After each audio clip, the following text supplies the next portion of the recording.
भक्ति ने पूछा, नारद जी एक बात बताओ कि भगवान नारायण का तो कण कण में वास है, फिर भगवान नारायण कण कण में वास करते हुए भी इस प्रकार कलयुग के अधर्म को कथम शयनम करोति, उसको सहन कैसे करते हैं। इमं में संचयम छिंदी तद्वाचा स्वितास्य हम करुणा परेण हरणाप्य धर्मा कथमिष्यते।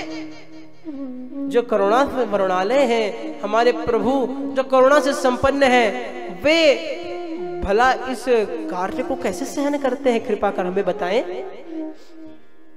मुझे विस्तार से बताएं। तब नारद जी कहते हैं, देखो देवी, कलौ भागवती वार्ता गेहे गेहे और जने जने कारिता कण लोभे न कथा सारस्ततो गतः। कलयुग में जो भागवती कथा है, श्रीमद् भागवत महापुराण रूपी वार्ता है, ये गेहे गेहे जने जने घर घर में जन जन में होगी। बोले घर घर ठीक है महाराज, हर घर में कथा हो, जन जन में कैसे कथा हो सकती है। तो गुरुदेव व्याख्या करते हैं, जने जने इच्छा भवती, जन जन में इच्छा होती है। बोले कैसी इच्छा। जीव मात्र के मन में यही इच्छा है जो हर तरफ से फेल हो गए, ये चाहते हैं महाराज कैसे न कैसे करके व्यासपीठ पर बैठ जाऊं, 2-3 बढ़िया यजमान मिल जाए। अरे महाराज इससे बढ़िया काम क्या है। दूसरे के धन पर आओ जाओ, दूसरे का धन लो भी, दूसरे का भोजन भी करो, उसके शहर में भी घूमो, और तो और महाराज जो ध्यान पूर्वक विद्याध्ययन कर श्रीमद् भागवत महापुराण का भजन नहीं करते, उनकी सेवा नहीं करते, उनके लिए तो गुरुदेव कहते हैं महाराज श्रीमद् भागवत महापुराण के जो ऐसे कृतघ्न वक्ता हैं, वे तो महाराज सबसे बड़े ठग हैं। इससे बढ़िया चोरी क्या होगी। जिसके घर में ठगने जा रहे हो, जिसको ठगने जा रहे हो, वो आपके पास आए, आपके चरण धोए और आपको लिफाफा भी पकड़ाए। क्या बात है। अब उत्तर देते हैं, देखो देवी, किंतु क्या किया जाता है, क्या किया भी जा सकता है। जो पंडित के पास व्यक्ति क्यों जाता था। बोले मुक्ति का साधन बताएंगे इसलिए जाता था। लेकिन पंडितास्तु कुलत्रेण रमन्ते महिषाइव पुत्रस्योत्पादने दक्षा मुक्ति साधन। वे भी अपने परिवार वृद्धि में, धन कमाने में लग गए हैं, मुक्ति का साधन किसी पंडित को नहीं पता। पंडित के लिए तो कहा जाता था पुस्तकी भवति पंडितः। जिसका पुस्तक ही परिवार है, पुस्तक ही पुत्र है, पुस्तक ही सम्मान है, वो पंडित है। और आज तो पंडित और पुस्तक में बहुत डिफरेंस आ गया महाराज। आज तो पता नहीं पंडित ने पुस्तक कब उठाकर देखी थी आखिरी बार। प्रेम से बोलिए राधे श्याम राधे श्याम। तो देवी, अयम तु युग धर्मो हि वर्तते कस्य दूषणम अतस्तु पुंडरीकाक्ष सहते निकटे स्थिता। हम क्या कर सकते हैं देवी, ये तो युग का धर्म है। कलयुग में अधर्म ही धर्म है। अयम तो युग धर्मो ही वर्तते कस्य दूषणम, किसको दोष दे। इसलिए भगवान पुंडरीकाक्ष भी निकट रहते हुए, समीप रहते हुए भी सहन कर रहे हैं कलयुग के पापों को। किंतु देवी, मैं वचन देता हूं, कलिना सदृशः कोपि युगो नास्ति वरानने तस्मै स्थापयिष्यामि गेहे गेहे जने जने।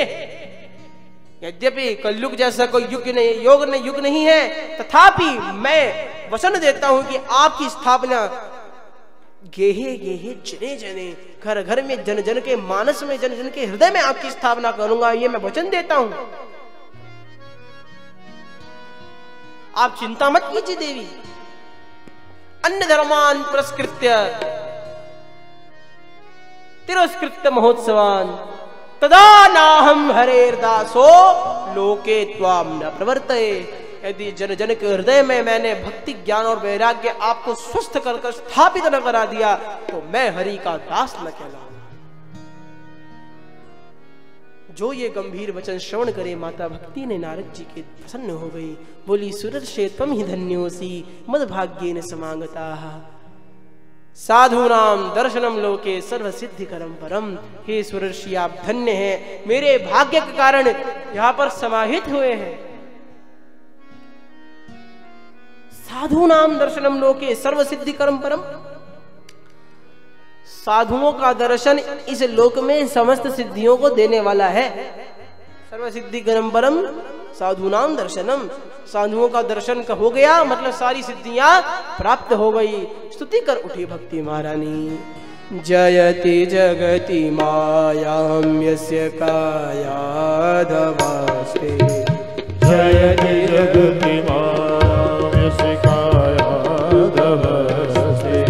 वचन रचनमेकं केवलं चाकलय्य वचन रचनमेकं केवलं चाकलय्य ध्रुव पदमपि आतो यत्कृपातो ध्रुवोऽयं ध्रुव पदमपि आतो यत्कृपातो ध्रुवोऽयं सकल कुशल पात्रं ब्रह्मपुत्रं नतास्मि सकल कुशल पात्रं ब्रह्मपुत्रं नतास्मि ब्रह्मपुत्रं नतास्मि ब्रह्मपुत्रं नतास्मि जयति जगति मायां यस्य कायाधवस्ते जयति जगति मायां यस्य कायाधवस्ते जयति जगति पदनि धनि पगमरि जयति जगति मायां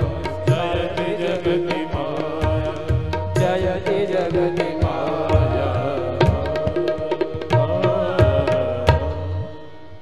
जयति जगति मायां यस्य कायाधवस्ते वचन रचनमेकं केवलं चाकलय्य। आप तो वे संत हैं जिनके आशीर्वाद से ध्रुव प्रहलाद जैसे संतों ने भी बाल्यकाल की अवस्था में ही मुक्ति को प्राप्त कर लिया था। आप तो वे दिग्गज हैं महाराज। अब मैं प्रसन्न हो गई, आप उपचार कीजिए। नारद जी कहते हैं देवी कलयुग में आपके बिना कुछ संभव नहीं है।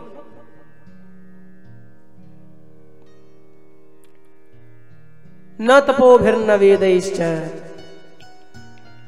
न ज्ञाने नापि कर्मणा हरिर्हि साध्यते भक्त्या प्रमाणम तत्र गोपिका। बोले गोपियों को प्रमाण क्यों दिया? भगवान भक्ति से सधते हैं। इसका उदाहरण प्रहलाद जी को भी दे सकते थे, ध्रुव जी को भी दे सकते थे, गोपियों को क्यों दिया? गोपियों में भक्ति झलकती नहीं है, गोपियों में भक्ति को जिया कैसे जाता है दिखाया जाता है।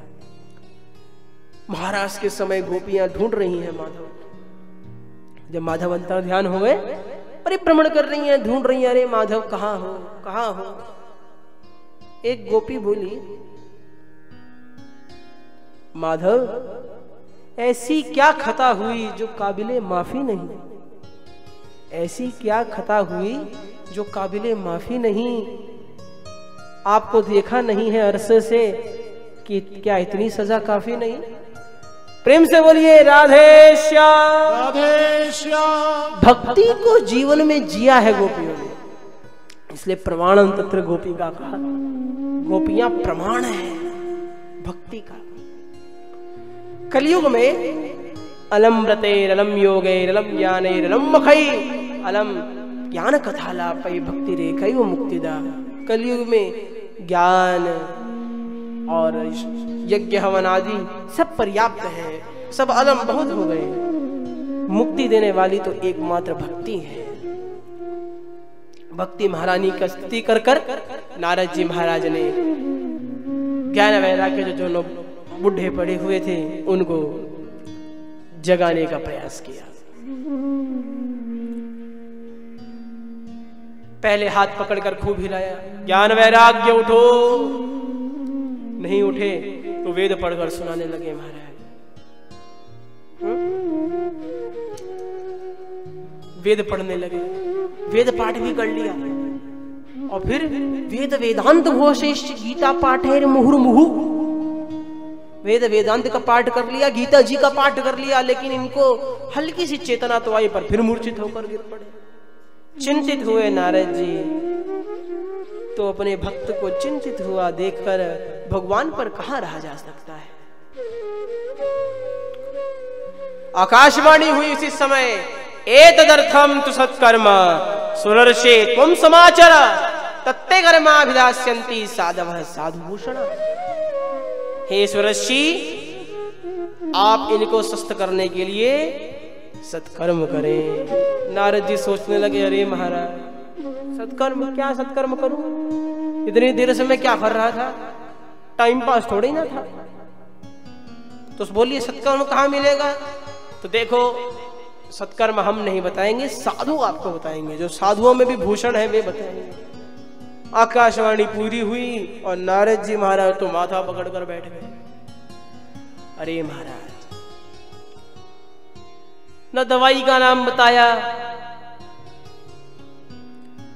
न डॉक्टर का नाम बताया, दोनों में से एक का भी संकेत कर देते तो हमें ज्ञान हो जाता। महाराज क्या कार्य करना है? दवाई बताते तो डॉक्टर से मिलकर पूछ लेते, और डॉक्टर का नाम बताते तो दवाई ले आते, लेकिन इन्होंने तो दोनों में से कुछ भी नहीं बताया। तो अब नारद जी जो है संतों के पास जाने लगे और संतों से पूछने लगे, लेकिन नारद जी को देखते ही संत दूर से भाग जाते हैं। कोई तो मौन व्रत का बहाना बना लेते हैं, कोई दूर से देख के निकल लेते हैं। साधारण सी बात है महाराज, जिसने शुक्ल यजुर्वेद संहिता का अध्ययन कर लिया हो, ऐसे विद्वान से, ऐसा विद्वान तुमसे बोले महाराज जरा ये मंत्र सुनाना, प्रत्युष्ट गुं रक्षः प्रत्युष्टा अरातयो निष्टप्त गुं रक्षो निष्टप्ता अरातयः उर्पंतरिक्षमन्वेमि, मंत्र सुनो। पीएचडी का छात्र प्रथमा के छात्र से बोले, महाराज जरा दाधरति दर्धरति दर्धर्षि बोभूतु तेतिक्ते नरस्या पनि फणत सन सनि शदत करि क्रत कनिक क्रदत भरि व्रत विद्युत विद्युत तरित्रतः सरिसृपतन वरि वृजन मर वृज्या गनि गंती तिच। ज्यादा बड़ा नहीं है, छोटा सा सूत्र सुना दो। एक सूत्र बड़ा और प्यारा है अष्टाध्यायी का, है इनच पीटच चिक चिच। महाराज ऐसे ऐसे सूत्र जो, अरे आप तो शोधक छात्र हैं। शोधक छात्र पूछने लगे साधारण से छात्र से, महाराजा चतुर विचतुर सुचतुर स्त्री पुंस स्वधेन वरडभर्क साम वांग मन साक्षी भ्रवदार पूर पष्टेव दष्टिव नक्तन दिवरात्यन दिवाहर दिवा सरद स पुरुषा युषत्रा युषर गिजुष जातोक्ष मोक्ष वृद्धोक्ष प्रगोष्ठस्वा। सुनाओ। तो बोले क्या सुनाएगा? वैसे ही नारद जी महाराज जो भक्ति मार्ग के आचार्य हैं, वे साधारण संतों से पूछते हैं कि आप हमें कृपा कर सत्कर्म क्या है बताएं। तो संत तो लगेगा ही, संत को महा परीक्षा लेना चाह रहे हैं,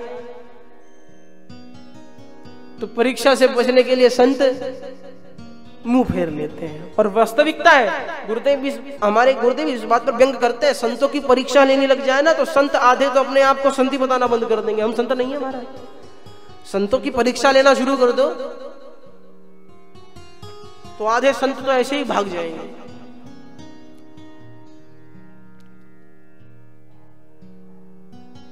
वैसे ही नारद जी महाराज को जब उत्तर नहीं मिला तो विचार किए क्या, ततश्चिंता तुरसोथ बदरी वनमागतम तपश्चरामि चात्रेति तदर्थम कृत निश्चय।